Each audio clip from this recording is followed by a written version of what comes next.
The Razorback sucks. It should have never been made. Alright, thanks for tuning in.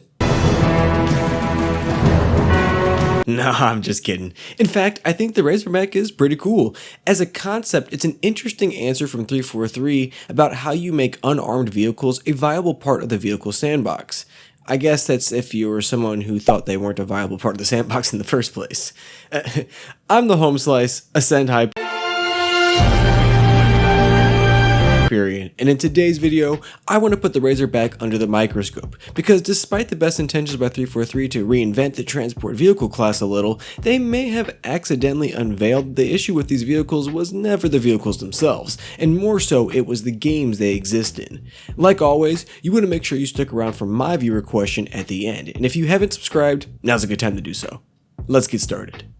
Yes, the Razorback. For anyone who hasn't played Infinite yet, or for anyone who's trying to forget they've played it, it was the only new usable vehicle added in Halo Infinite, replacing the Scout Warthog spot in the vehicle sandbox. It's a beefed up version of the Halo 3 Transport Hog really, capable of carrying up to 3 butt buddies in multiplayer in the back, and even can be used to store and move gameplay objectives like power seeds and flags, and weapons as well, even detached turrets.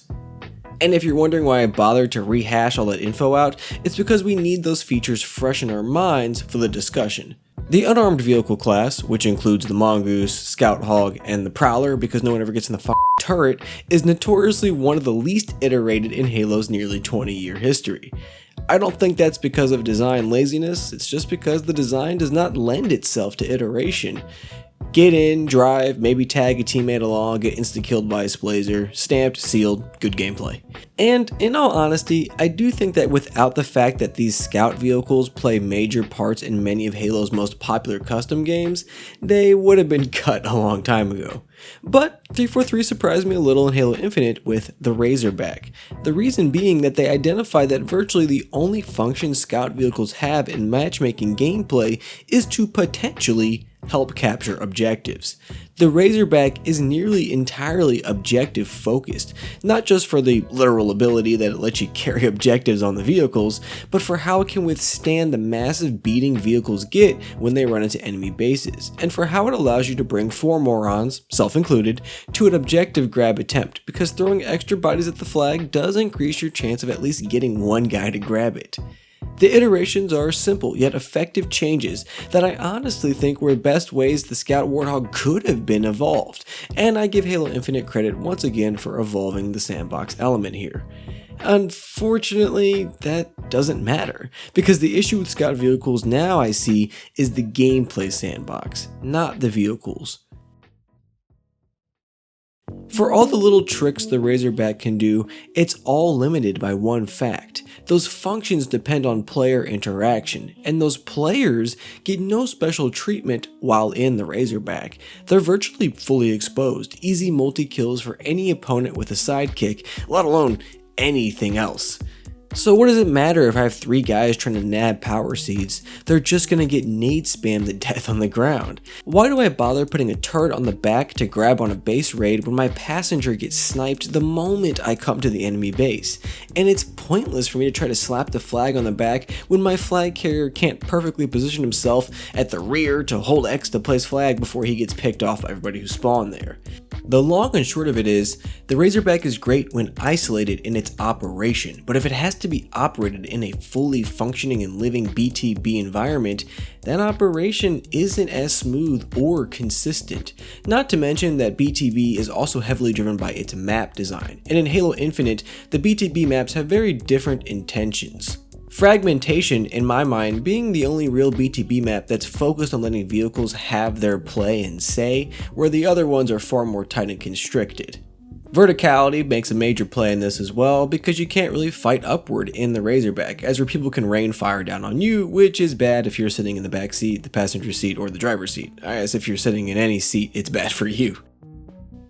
There is a high amount of risk when operating the Razorback, and that risk of being the 4-player multi-kill or not really making any progress doesn't seem that appealing when you think you can combat players on foot much more effectively.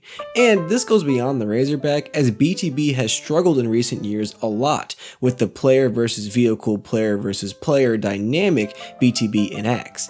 Vehicles are seeing less validity unless they are supercharged powerful vehicles like the Scorpion or the Mantis or the Phaeton. This is a curious case to me of curing the symptoms, but not the issue. On paper, the Razorback should be the who's who's kick-ass showrunner of objective game modes, a mainstay tool for both teams. But because it provides no service to players themselves, who, ironically, place themselves at a disadvantage by so much interacting with this thing, it's handicapped in its own ability to perform. And this issue of how the vehicle sandbox is neutered by the weapon sandbox is not new. It's been a serious issue since Halo 5, even sorta since Halo 4, but especially in Halo 5. Because in these last two Halo games, the ability of weapons to perform over range has increased in consistency so much. Any generic player is confident in challenging vehicles with generic weapons. I mean, I can challenge Ghost in this game with an AR because it's easy to do, it's easy to deal tons of damage even before I die. This issue was less prevalent in Halo 3, due in part to its terrible hit detection, netcode debacle, but because the ability of weapons to overrange was so reduced compared to modern Halo. Now, don't start a comment rant about that consistency of range, because I'm not saying the whole ordeal is good or bad. I'm just pointing out how two systems that have no design intents for interaction actually have a direct correlation, and how that nets out different results. Consider it for your knowledge and insight into the accidental cross-wiring of ideas. The design of the Razorback is meant to bring weaponless vehicles to higher levels of validity, and the designs that give weapons high performance at range is intended to create combat validity for all weapons. There are two design motives here in conflict, and the difference is the Razorback is the only one that is affected by the other. It doesn't go in vice versa. And for me, this is a great example of where we have to stop treating design elements as equal, as we tend to do. What is more important? The ability for high weapon validity in the sandbox, or for the Razorback to be a high performer in objective-based BTB modes? I think internally, 343 knows which one has the higher impact on gameplay, and operates on that. But as players, we don't immediately recognize those relationships and which is more important in the design. And then that's assuming that any of this is a problem in the first place. If you have the mindset that this isn't a problem, you probably care a little less. There's a lot of things that kind of shake out like this, and this is just kind of the tip of the iceberg. While instances like this kind of suck to see, they are fun little examples of good intentions clashing. That leads me to today's viewer question, which actually isn't even about the Razorback, it's about the issue we described. Can you think of two other designs in Halo, any Halo game really, that conflict with each other despite being made with isolated good intentions? What are they and why? Hey, that's gonna do it for this video. Be sure you like and subscribe if you haven't. Follow me on Twitter and on Instagram, both linked below, and you can join my Discord to continue the conversation and other conversations as well. Until next time, I'll catch y'all later.